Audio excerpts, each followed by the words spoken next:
France doesn't have a government currently. After their latest prime minister, the fourth prime minister, by the way, in the past year, has resigned. What's going on, folks? What's going on? For those of you who don't know how does the French political system work, it works this way. Every 5 years there is an election where a president is elected, and then the president appoints a government, and which needs to reflect the parliament. And basically, the prime minister is the one that passes the budget and runs the government. But these last couple of years, since the last parliamentary election of France, as there was a snap election last year, parliament basically is hung between the far right and the far left and the center right. And they really can't get to come to some middle ground and pass a budget. Why this is a problem? It's obviously a problem because government comes to a standstill, bills are not paid, government workers are not paid.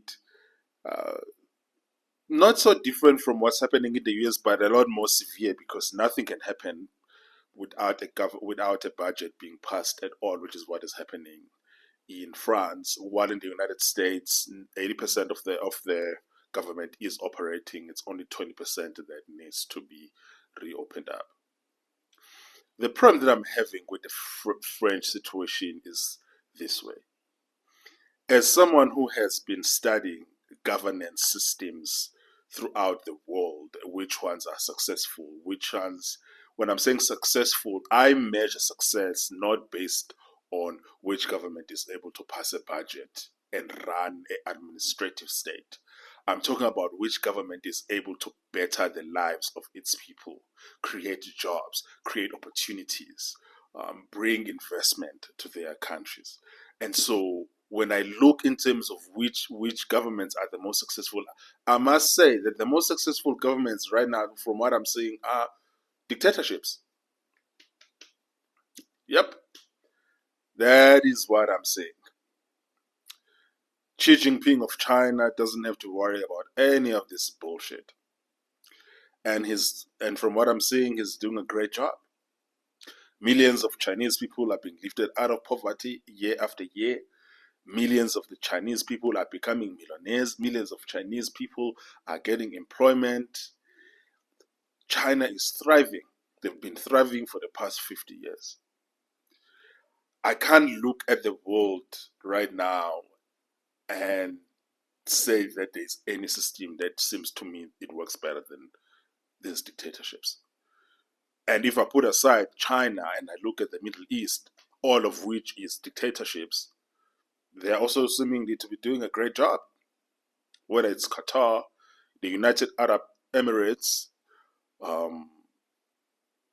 any of these thriving Middle Eastern economies, Saudi Arabia, very low unemployment, low crime, people are thriving, people are doing very well, are living very good lives.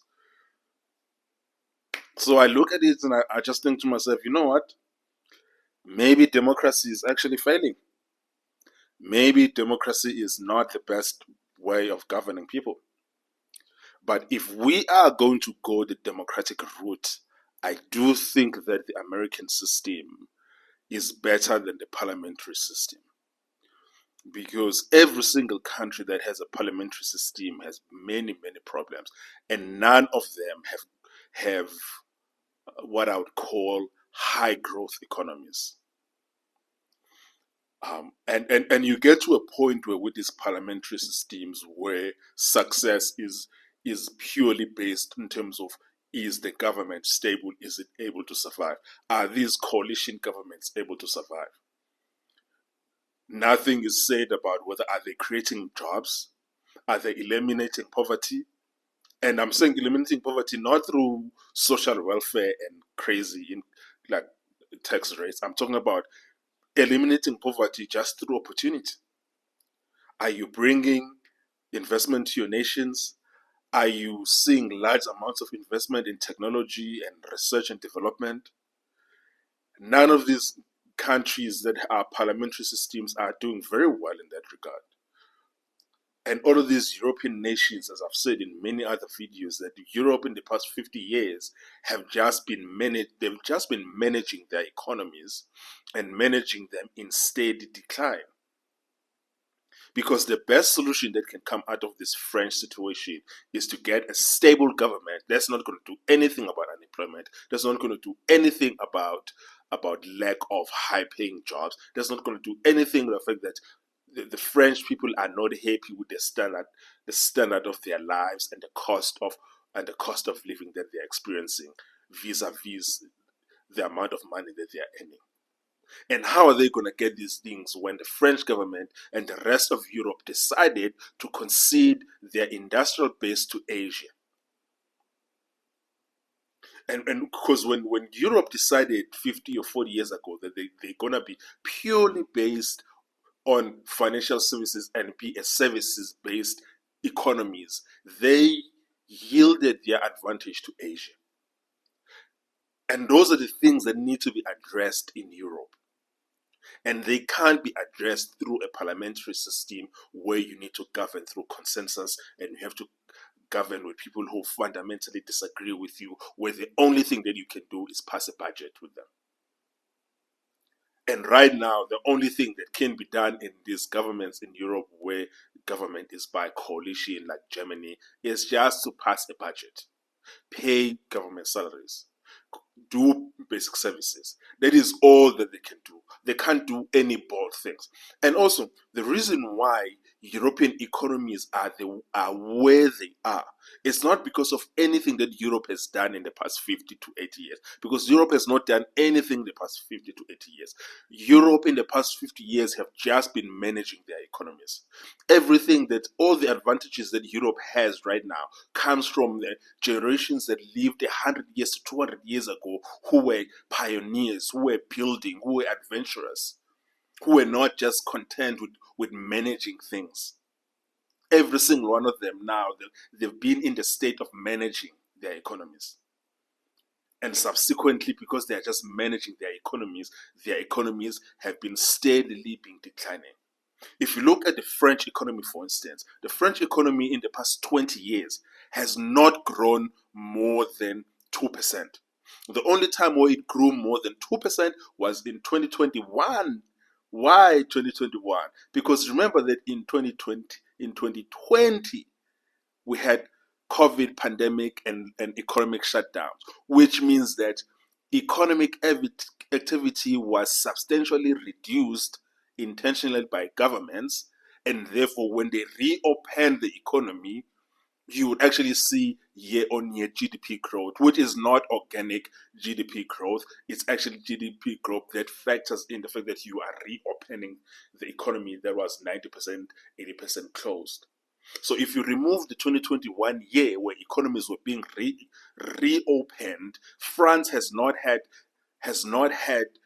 a GDP growth that exceeds 2% since the year of 2000 and 2004, 20 years ago. And in order for economy of France's size to grow year on year, they need to be growing at 3% or 4% every year. That is what each and every economy of the size plus or minus of France in Europe needs to do to create jobs, to eliminate poverty, to improve the lives of the people, to increase opportunity, is to grow at 3% to 4%. And that will include Germany, the United Kingdom, and Italy, the major economies in Europe. The smaller economies in Europe, like the ones in East Europe, they need to grow at 6% to 10% a year. And not a single one of these European economies have grown at more than 3% in the past 20 years. There is a problem in Europe. Big, big problem.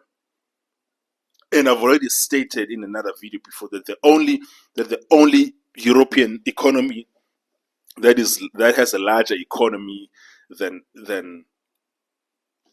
firstly I said that there's not a single European economy with which is larger than China. And the only And the only European economy that has a larger economy than India is Germany. And the only economies in Europe that have a larger economy than Japan is also Germany. So then already you can see that when you put Asia and Europe side by side, the place to be really is not Europe. The place to be is Asia. Asia is booming. Asia is growing year on year. If you plot GDP growth for the past 20 years, on the three largest economies in Asia and the three largest economies in Europe, you'd see that the only real place to be, if you were to choose between those two places, would be Asia. There is a problem. How is this related to the fact that they can't form a government? It is related to the fact that you need to be able for the people of France to elect their government directly, not through a parliamentary system, so that the government must not be held to the whims of parliament. There have to be a direct election of the president and of the prime minister.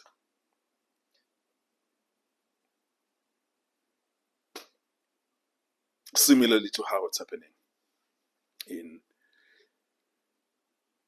the US of A. It's the same problem that I'm seeing also in South Africa, where that the parliamentary system in South Africa is part of the problem. It's a big part of the problem. The South African constitution needs to be changed so that the people can elect the president directly, so that the people can elect their government directly.